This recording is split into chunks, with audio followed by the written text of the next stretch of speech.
Hi hello ಎಲ್ಲರಿಗೂ ನಮಸ್ಕಾರ. Welcome to my YouTube channel ಕನ್ನಡತಿಯ ಕಥಾಸುದೆ.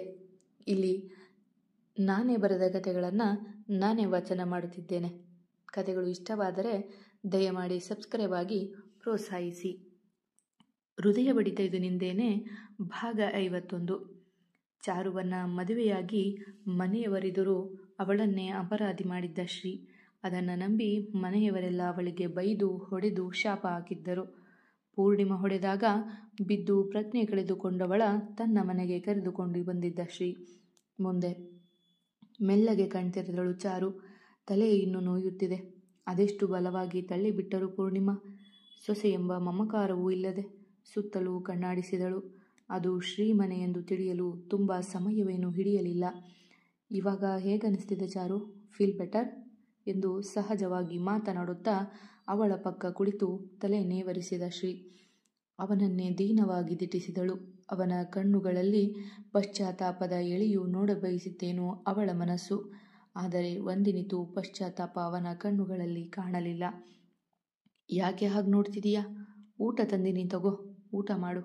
ಬೇಡರು, ನಾನೇ ಮಾಡಿಸ್ತೀನಿ ಎಂದು ತುತ್ತು ಕಲಸಿ ಅವಳ ಎದುರು ಹಿಡಿದ. What A great acting Shri ಎಂದು ವ್ಯಂಗ್ಯನಗುನಕ್ಕವಳೆ.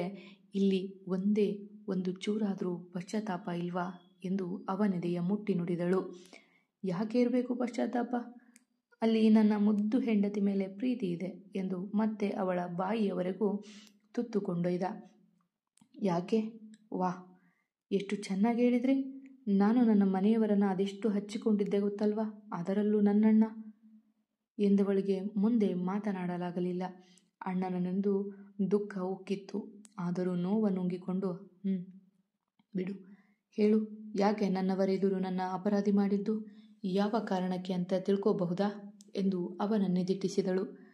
ಅದೆಲ್ಲ ಆಮೇಲೆ ಮಾತಾಡೋಣ, ಇವಾಗ ಊಟ ಮಾಡು. ಬೆಳಗ್ಗೆಯಿಂದ ಏನೂ ತಿಂದಿಲ್ಲ ನೀನು ಎಂದು ಮತ್ತೆ ಅವಳೆದುರು ತುತ್ತು ಇಡಲು ಬೇಕಾಗಿಲ್ಲ ಎಂದು ಅರಚಿ ಊಟದ ತಟ್ಟೆಯ ಚೆಲ್ಲಿದಳು. ಚಾರು ಎಂದು ಹೊಡೆಯಲು ಎತ್ತಿದ ಕೈಯನ್ನು ಕೆಳಗಿಳಿಸಿದವ, ನನ್ನ ಮೇಲಿನ ಕೋಪವನ್ನು ಊಟದ ಮೇಲೆ ತೋರಿಸೋದು ಒಳ್ಳೆಯದಲ್ಲ, ಅದನ್ನು ದುಡಿಯೋದು ಎಷ್ಟು ಕಷ್ಟ ಎಂದವ ತಟ್ಟೆಗೆ ಅನ್ನವ ತೆಗೆದು ಹಾಕಲು, ಮತ್ತೆ ಯಾರೋ ಮೇಲಿನ ಕೋಪವೋ ನನ್ನ ಮೇಲೆ ಹಾಕಿದ್ರಲ್ಲ ಮಿಸ್ಟರ್, ಅದಕ್ಕೆ ಕಾರಣ ಹೇಳಿ ಎಂದು ಕೈಕಟ್ಟಿ ಕೇಳಿದಳು. ಎಲ್ಲದಕ್ಕೂ ಕಾಲ ಬರುತ್ತೆ, ಆಗ ಹೇಳ್ತೀನಿ. ಈಗ ಊಟ ಮಾಡಿ ಟ್ಯಾಬ್ಲೆಟ್ ತಗೋ ಎಂದು ಮತ್ತೊಂದು ತಟ್ಟೆಯ ಅವಳ ಮುಂದೆ ಹಿಡಿದ. ನಾನು ಹೇಳಿದೆ ಅಲ್ವಾ ಊಟ ಬೇಡ ಅಂತ ಎಂದವಳೆ ಅವನ ಬಳಿಗೆ ಬಂದು, ಇದನ್ನು ಕಟ್ಟಿದರೆ ನಾನು ನಿನ್ನವಳಾಗ್ತೀನಿ ಅಂದ್ಕೊಂಡ್ಬಿಟ್ಯಾ? ನೋ, ನೆವರ್ ಎವರ್ ಎಂದು ಅವನ ಮುಂದೆ ತಾಳಿ ಹಿಡಿದು, ಇದು ನಿನ್ನ ಪಾಲಿಗೆ ನನ್ನ ಕಟ್ಟಿ ಹಾಕೋ ಅಸ್ತ್ರ ಇರಬಹುದು, ಆದರೆ ನನ್ನ ಪಾಲಿಗೆ ಕೇವಲ ದಾರ. ಏನು ಹೇಳು? ಕೇವಲ ದಾರ ಎಂದು ಅವನ ಕಣ್ಣಲ್ಲಿ ಕಣ್ಣಿಟ್ಟು, ಹೇಳು, ಯಾವ ಕಾರಣಕ್ಕೆ ನನ್ನ ಮೇಲೆ ಸುಳ್ಳು ಆರೋಪ ಮಾಡಿ ನನ್ನಿಂದ ನನ್ನ ಮನೆಯವರನ್ನು ದೂರ ಮಾಡಿದೆ ಎಂದು ಅರಚಿದಳು. ಅವನೇನು ಮಾತನಾಡಲಿಲ್ಲ. ಹೇಳೋ ಎಂದು ಅವನ ಕೆನ್ನೆಗೆ ಬಾರಿಸಿ, ಯಾಕೋ ನನ್ನ ಜೀವನಕ್ಕೆ ಬಂದೆ? ನಾನು ಏನು ಮಾಡಿದ್ದೆ ನಿಂಗೆ? ನನ್ನ ಮನೆಯವರಿಂದ ಯಾಕೋ ದೂರ ಮಾಡಿದೆ? ನನ್ನ ಅಣ್ಣ ಬೇಕು ನನಗೆ ಎಂದು ಅಳುತ್ತಾ ಕುಸಿದಳು. ಚಾರು, ಅದನ್ನೆಲ್ಲ ಮಾತನಾಡೋ ಟೈಮಲ್ಲ ಇದು. ಏಳು ಮೇಲೆ ಊಟ ಮಾಡಿ ಟ್ಯಾಬ್ಲೆಟ್ ತಗೋ, ನೀನು ತುಂಬ ವೀಕ್ ಆಗಿದ್ದೀಯಾ ಎಂದು ಅವಳನ್ನು ಮೇಲೆ ಎಬ್ಬಿಸಿದ.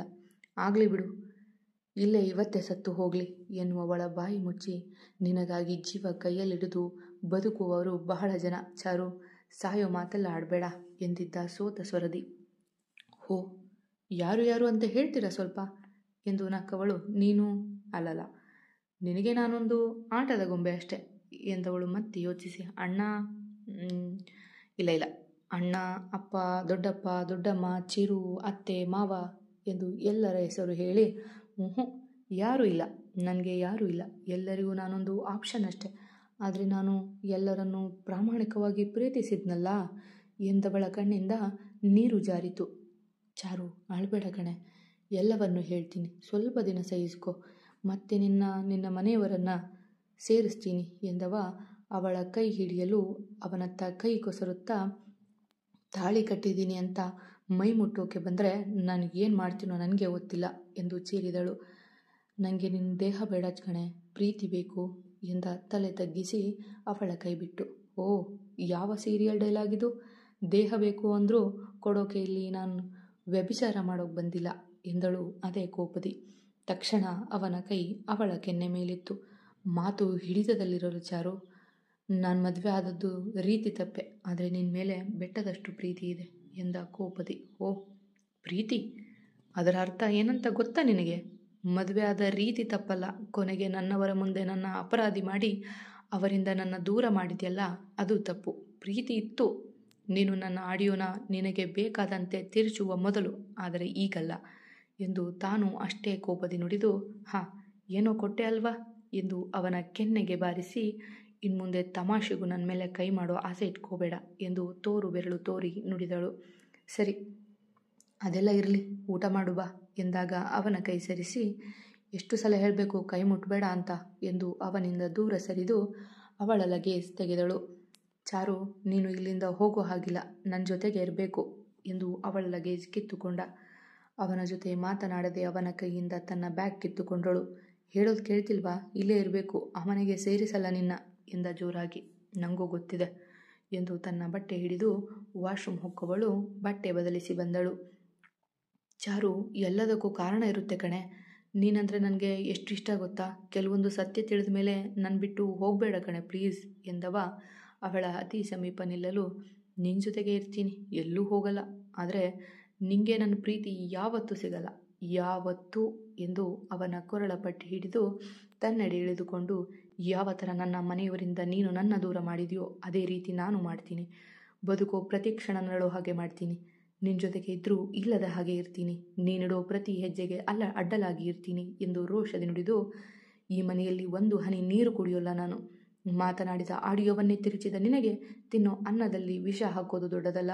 ಇಂದಿಗೆ ಹೊಸ ಚಾರು ನೋಡ್ತೀಯ ಮಿಸ್ಟರ್ ಸ್ಕಂದ ಶ್ರೀವಾತ್ಸವ್ ಎಂದು ಅವನ ನೂಕಿ ಅಲ್ಲಿಂದ ಹೊರ ನಡೆದಳು ಚಾರು. ಅವಳ ಮಾತು ಅರಗಿಸಿಕೊಳ್ಳಲಾಗದೆ ಹಾಗೆ ನಿಂತವ ಕಣ್ಣಿಂದ ನೀರು ಸುರಿಯುತ್ತಿದ್ದು, ಆದರೆ ಎಲ್ಲವೂ ಅವನು ಕೈಯಾರೆ ಮಾಡಿಕೊಂಡ ಕರ್ಮ. ಚಾರು, ರಾತ್ರಿ ಆಗ್ತಿದೆ, ಎಲ್ಲಿಗೆ ಹೋಗ್ತಿದೀಯಾ ಎಂದು ಅವಳ ಹಿಂದೆಯೇ ಬಂದವನ ನಿರ್ಲಕ್ಷ್ಯ ಮಾಡಿ ಹೊರ ನಡೆದಳು. ಚಾರು, ಇಷ್ಟೊತ್ತಿಗೆ ಎಲ್ಲಿಗೆ? ಏನು ಬೇಕು ಹೇಳು, ನಾನೇ ತಂದ್ಕೊಡ್ತೀನಿ ಎಂದು ಅವಳ ಅಡ್ಡಲಾಗಿ ನಿಲ್ಲಲು, ಏನಾದರೂ ತಂದ್ಕೊಡ್ತೀಯಾ ಎಂದ ಅವಳನ್ನೇ ದಿಟ್ಟಿಸಿದಳು. ಹ್ಞೂ, ಇವಾಗೆ ತರ್ತೀನಿ, ನೀನು ಮಾತ್ರ ಹೋಗಬೇಡ ಎಂದು ತಲೆ ಆಡಿಸಿದ. ನೆಮ್ಮದಿ? ನೀನು ನನ್ನ ಜೀವನಕ್ಕೆ ಬರೋ ಮುನ್ನ ಇತ್ತಲ್ಲ ಆ ನೆಮ್ಮದಿ, ನನ್ನ ಅಣ್ಣನ ಮಡಿಲಲ್ಲಿ ಮಲಗಿದಾಗ ಸಿಗುತ್ತಿತ್ತಲ್ಲ ಆ ನೆಮ್ಮದಿ, ಅಪ್ಪ ಬೈದರೂ ಅವರ ಜೊತೆ ಇದ್ದಾಗ ಇರ್ತಿತ್ತಲ್ಲ ಆ ನೆಮ್ಮದಿ ಎಂದವಳ ಮಾತು ಕತ್ತಿಗಿಂತ ಹರಿತ. ಆಗಲ್ಲ ಅಲ್ವಾ? ಯಾವುದನ್ನು ನಿನ್ನಿಂದ ವಾಪಸ್ ತರೋಕೆ ಆಗಲ್ಲ ಎಂದವಳು. ಕೊನೆಗೆ ಒಂದು ಆಪ್ಷನ್ ಇದೆ ಎಂದಳು ವಕ್ರವಾಗಿ ನಕ್ಕು. ಏನು ಎಂದ ತಲೆ ತಗ್ಗಿಸಿದೆಯೇ? ಒಂದೇ ಒಂದು ತೊಟ್ಟು ವಿಷ ನೀನೇ ನಿನ್ನ ಕೈಯಾರೆ ತಿನ್ನಿಸಿಬಿಡು. ಈಗಲ್ಲ, ನನ್ನದು ವಿಷ ತೀರಿದ ಮೇಲೆ. ನಾನಾಗೆ ಸಾಯ್ತಿದ್ದೆ, ಆದರೆ ನನ್ನಣ್ಣನಿಗೆ ಮಾತು ಕೊಟ್ಟಿದ್ದೀನಿ, ನಾನಾಗಿ ಆತ್ಮಹತ್ಯೆ ಮಾಡಿಕೊಳ್ಳಲ್ಲ ಅಂತ. ಅದಕ್ಕೆ ಅದೊಂದು ಉಪಕಾರ ಮಾಡು ಎಂದವಳು ಅವನ ದಾಟಿಕೊಂಡು ಮುಂದೆ ನಡೆದಳು. ಮತ್ತೇನು ಮಾತನಾಡದೆ ಅವಳ ಹಿಂದೆಯೇ ನಡೆದ. ಯಾವುದೋ ಅಂಗಡಿ ಹೊಕ್ಕವಳು ಒಂದು ನೀರಿನ ಬಾಟಲ್ ತೆಗೆದುಕೊಂಡಳು, ಜೊತೆಗೆ ಒಂದು ಚಾಕು. ಎಲ್ಲವ ದೂರದಿಂದ ನಿಂತು ನೋಡುತ್ತಿದ್ದ. ತನ್ನ ಬಳಿ ಇದ್ದ ಹಣದಲ್ಲಿ ಮತ್ತೊಂದಿಷ್ಟು ವಸ್ತುಗಳ ತೆಗೆದುಕೊಂಡವಳು ಚಪ್ಪಲಿ ಅಂಗಡಿ ಹೊಕ್ಕಳು. ಅಣ್ಣ, ಡೈಲಿ ಯೂಸ್ ಮಾಡೋ ಥರ ಚಪ್ಪಲ್ ತೋರಿಸಿ ಎಂದಾಗ ಒಂದೆರಡು ಜೊತೆ ಚಪ್ಪಲ್ ತೋರಿದ. ಅದರ ರೇಟ್ ನೋಡಿ ಮತ್ತೆ ವಾಪಸ್ ಇಟ್ಟವಳು, ಅಣ್ಣ ಚೀಪ್ ಆ್ಯಂಡ್ ಬೆಸ್ಟ್ ಇಲ್ವಾ ಎಂದು ಕೇಳುವಾಗ ಅವಳ ಗಂಟಲು ಕಟ್ಟಿತು. ತಾನು ಕೈಯಲ್ಲಿ ತೋರಿದ್ದನ್ನು ಮರುಕ್ಷಣ ಅವಳ ಮಡಿಲಿಗೆ ಇಡುತ್ತಿದ್ದ ಅಣ್ಣನ ನೆನಪಾಯಿತವಳಿಗೆ. ಸೂರ್ಯವಂಶಿ ಮನೆಯ ಮಗಳು, ಶ್ರೀವಾತ್ಸವ್ ಮನೆಯ ಸೊಸೆ ಒಂದು ಚಪ್ಪಲಿ ತೆಗೆದುಕೊಳ್ಳಲು ಯೋಚಿಸುತ್ತಿದ್ದಾಳೆ. ನೋಡ್ತೀನಿ ರಮ ಎಂದವ ಅವಳನ್ನು ಅಡಿಯಿಂದ ಮುಡಿಯವರೆಗೆ ನೋಡಿ ಒಳ ನಡೆದ. ನೋಡೋಕೆ ಒಳ್ಳೆ ಶ್ರೀಮಂತರ ಮನೆ ಹುಡುಗಿ ಥರ ಇದ್ದಾಳೆ ಅಂತ ಹೈ ರೇಟ್ ಚಪ್ಪಲ್ ತೋರಿಸಿದರೆ, ಇವಳೇನು ಗುರು ಒಳ್ಳೆ ಲೋ ಕ್ಲಾಸ್ ಚಪ್ಪಲ್ ಕೇಳ್ತಾಳೆ, ಯಾಕಾದರೂ ಬರ್ತಾರೋ ಮಿಡಲ್ ಕ್ಲಾಸ್ ಜನಗಳು ಫುಟ್ಪಾತ್ ಸೈಡ್ ತಗೊಳ್ಳೋದು ಬಿಟ್ಟು ಎಂದು ಅಂಗಡಿಯುವ ಮಾತನಾಡಿದ್ದು ಕಿವಿಗೆ ಬಿದ್ದಾಗ ಅಲ್ಲಿ ನಿಲ್ಲದೆ ಹೊರ ನಡೆದಳು ಚಾರು. ಮತ್ತೆ ಮನೆಗೆ ವಾಪಸ್ ಆದವಳೆ ಒಂದು ಬಾಟಲ್ ನೀರನ್ನು ಪೂರ್ತಿ ಖಾಲಿ ಮಾಡಿ ತನ್ನ ಲಗೇಜ್ನಲ್ಲಿ ಇಟ್ಟುಕೊಂಡಿದ್ದ ತನ್ನಣ್ಣ ಮತ್ತು ತನ್ನ ಫೋಟೋವನ್ನು ಎದೆಗೆ ತಬ್ಬಿಕೊಂಡು ಮಲಗಿಬಿಟ್ಟಳು. ವಾಪಸ್ ಬಂದ ಶ್ರೀ ಮಲಗಿದ್ದ ಅವಳ ನೋಡಿ ಅಲ್ಲೇ ಸೋಫಾ ಮೇಲೆ ಉಳುಗಿದ. ಆದರೆ ನಿದ್ದೆ ಇಬ್ಬರಿಗೂ ದೂರದ ಮಾತು. ಇತ್ತ ಸೂರ್ಯವಂಶಿ ಮನೆಯವರೆಲ್ಲ ಮಾತು ಮರೆತು ಒಂದೊಂದು ದಿಕ್ಕು ಹಿಡಿದು ಕುಳಿತು ಬಿಟ್ಟಿದ್ದರು. ವಂಡರ್, ನಾನೇನು ಕಡಿಮೆ ಮಾಡಿದ್ದೆ ನಿನಗೆ? ಅಷ್ಟು ಸುಲಭವಾಗಿ ಹೇಳಿದೆ ನೀನು ನನ್ನ ಕಂಡರೆ ಇಷ್ಟ ಇಲ್ಲ ಅಂತ. ಆದರೆ ನೀನಂದರೆ ನನಗೆ ತುಂಬ ಇಷ್ಟ ಕಣೋ. ನೀನೇ ನನ್ನ ಜೀವ. ನಿಂಗೆ ಗೊತ್ತಲ್ವಾ ನಾನು ನಿನ್ನ ಎಷ್ಟು ಹಚ್ಚಿಕೊಂಡಿದ್ದೀನಿ ಅಂತ. ಆದರೂ ಯಾಕೋ ಹಾಗೆ ಹೇಳಿದ್ದು? ನೀನಿಲ್ಲದೆ ನಾನು ಇರ್ತೀನ ವಂಡರ್? ನನಗೆ ಭಯ ಆಗ್ತಿದೆ ವಂಡರ್. ಯಾರನ್ನು ನಂಬಬೇಕು, ಯಾರನ್ನು ಪ್ರೀತಿಸಬೇಕು ಅಂತ ಎಲ್ಲರೂ ಮೋಸ ಮಾಡಿದ್ರಲ್ಲ ವಂಡರ್. ಅವಳು ಮನ್ವಿ ಕೂಡ ನನಗೆ ಮೋಸ ಮಾಡಿದ್ಲು. ಅವಳನ್ನು ಅಷ್ಟೇ ಪ್ರೀತಿ ಮಾಡ್ತಿದ್ದೆ. ಅವಳು ನಿನ್ನ ಪ್ರೀತಿ ಉಸಿರುಗಟ್ಟಿಸುತ್ತೆ ಅಂತ ಬಿಟ್ಟೋದ್ಲು. ನೀನು ನನ್ನ ಬಿಟ್ಟೋದೆ. ಯಾರಿಗಾಗಿ ಬದುಕಬೇಕು ವಂಡರ್ ನಾನೀಗ ಎಂದು ತನ್ನ ತಂಗಿಯ ಫೋಟೋ ಹಿಡಿದು ಅವಳ ಹಾಸಿಗೆ ಮೇಲೆಯೇ ಗುಬ್ಬಚ್ಚಿಯಂತೆ ಮುದುಡಿ ಅಳುತ್ತಿದ್ದ ರಿಷಿ. ಮದುವೆ ಮಂಟಪದಿಂದ ಬಂದಾಗ ರೂಮ್ ಸೇರಿದವನ ದುಃಖ ಇನ್ನೂ ಕಡಿಮೆ ಆಗಿಲ್ಲ, ಕಡಿಮೆ ಆಗುವಂಥದ್ದು ಅಲ್ಲ. ಇಲ್ಲ, ಇನ್ಮೇಲೆ ಯಾರನ್ನು ನಂಬಲ್ಲ, ಯಾರನ್ನು ಪ್ರೀತಿಸಲ್ಲ ಎಂದು ಏನನ್ನೋ ನಿರ್ಧಾರ ಮಾಡಿದವ ತನ್ನ ತಂಗಿಯ ಫೋಟೋದ ಮೇಲೆ ಕೈ ಆಡಿಸಿ, ಅವಳು ಎಲ್ಲೋ ಒಂದು ಕಡೆ ಚೆನ್ನಾಗೇ ಇದ್ದಾಳೆ, ನೀನು ಎಲ್ಲೇ ಇದ್ರೂ ಚೆನ್ನಾಗಿರು. ತುಂಬ ನೋವಾಯ್ತಾ ಅತ್ತೆ ತಳ್ಳಿದ್ದು? ಹುಷಾರು ವಂಡರ್. ಇನ್ನಾವತ್ತು ನನ್ನ ನೋಡೋಕೆ ಬರಬೇಡ. ಈ ಅಣ್ಣ ಕ್ಷಮಿಸಲ್ಲ, ಆದರೆ ನೀನು ಚೆನ್ನಾಗಿರಬೇಕು ಎಂದವ ಅವಳ ಎಲ್ಲ ಫೋಟೋ ಕವರ್ಡ್ ಸೇರಿಸಿ ಬೀಗ ಹಾಕಿದ. ಜೊತೆಗೆ ಅವಳ ನೆನಪುಗಳನ್ನು ಭದ್ರ ಮಾಡಿದ. ಮತ್ತೆ ಸಿಗುವ. ನಿಮ್ಮ ಅಭಿಪ್ರಾಯಗಳನ್ನು ತಪ್ಪದೇ ತಿಳಿಸಿ, ಪ್ರೋತ್ಸಾಹಿಸಿ. ವಂದನೆಗಳು.